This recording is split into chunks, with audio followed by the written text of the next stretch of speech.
আজি আকৌ সকলোৰে বাবে লৈ আহিছোঁ মোৰ কলেজ লাইফৰ ওপৰত লিখা এটা কবিতা। কলেজৰ এই 2টা বছৰ বন্ধু বান্ধৱীৰ সৈতে বহু হাঁহি ধেমালি তথা ফূৰ্তি ফাৰ্তাৰে কটালোঁ। শিক্ষক শিক্ষয়িত্ৰীসকলৰ পৰা বহু মৰম চেনেহ পালোঁ আৰু মৰমৰ পাত্ৰও হৈ উঠিলোঁ। সেই দিনবোৰ সঁচাই চিৰস্মৰণীয় হৈ ৰ'ব মোৰ জীৱনত, কেতিয়াও পাহৰি যাব নোৱাৰি।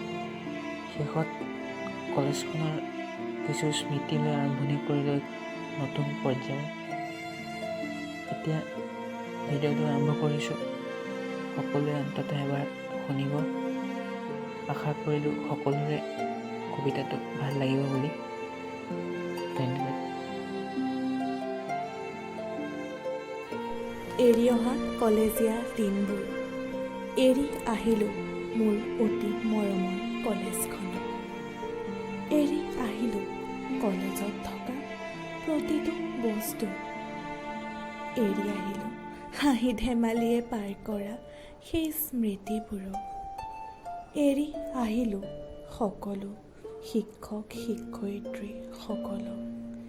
এৰি আহিলোঁ সকলো বন্ধু বান্ধৱী তথা ভাইটি ভণ্টি সকলক।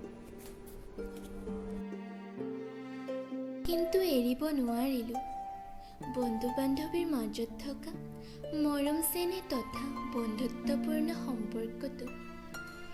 এৰিব নোৱাৰিলোঁ শিক্ষক শিক্ষয়িত্ৰী সকলৰ প্ৰতি থকা শ্ৰদ্ধা ভক্তি। এৰিব নোৱাৰিলোঁ কলেজখনৰ প্ৰতি জড়িত হৈ থকা মোৰ আৱেগ অনুভূতি।